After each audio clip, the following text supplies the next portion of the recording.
잠시 후 여러분은 변법자강 운동과 의화단 운동에 대해 모두 알 수 있습니다. 자, 그럼 로빈의 기록을 시작합니다.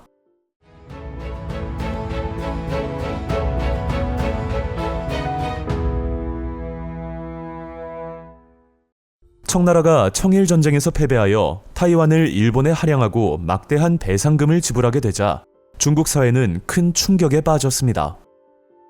또한 중국을 둘러싼 열강들의 이권 쟁탈이 심화되면서 중국인들의 위기의식이 증폭되었습니다.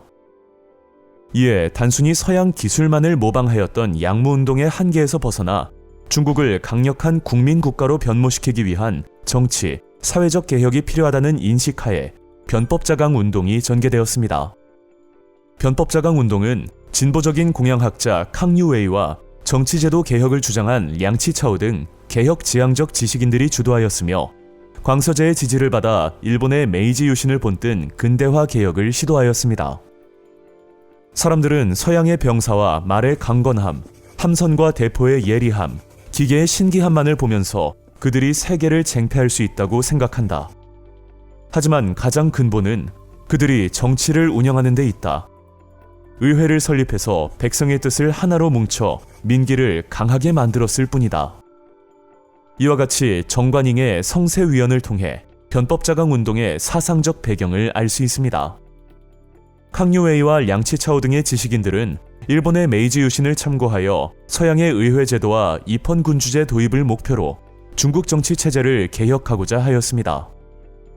이들은 과거 제도를 개혁하여 새로운 인재를 등용하는 한편 서양식 교육의 보급, 법률 및 행정의 개혁, 상공업 육성, 신식군대 양성 등 행정, 교육, 법률, 경제 등의 다양한 분야에서 근대화를 추진하였습니다. 이러한 활동은 1898년 무술개혁을 통해 구체화되어 실행되었지만 이들의 노력은 서태후와 위안스카이 등 보수파의 강력한 반대와 탄압에 직면하였습니다. 결국 광서제가 유폐되는 무술정변이 일어나며 개혁은 100일 만에 실패로 끝이 났습니다.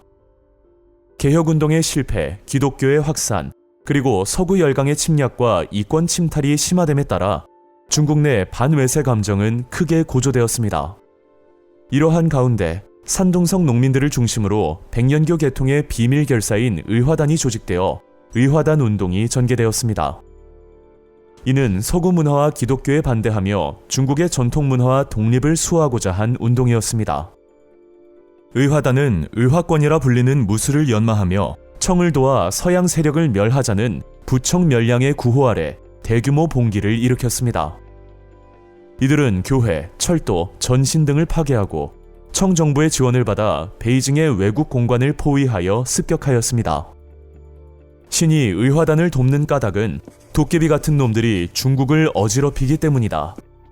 그놈들은 그리스도교를 선전하면서 하늘을 모독하고 부처를 경배하지 않으며 조상을 돌보지 않는다. 철도를 부수고 전선을 끊고 커다란 기선을 파괴하자. 프랑스는 간담이 서늘해질 것이고 영국과 러시아는 조용해질 것이다. 도깨비 같은 놈들을 모두 죽여 청의 평화를 축하하자. 이와 같이 의화단 선전물의 일부를 통해 의화단 활동의 자세한 내용을 알 수 있습니다. 청정부는 의화단을 이용해 서구 열강에 대항하고자 하였으나 이는 곧 국제적인 위기로 확대되었습니다.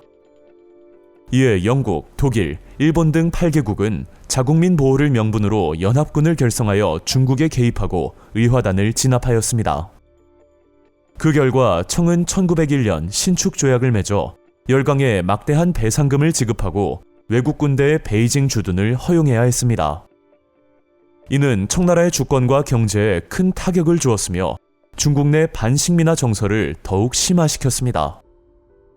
이후 중국의 역사는 어떻게 흘러갈까요? 신의 혁명과 중화민국 편에서 아주 자세히 알려드리겠습니다. 로빈의 역사 기록.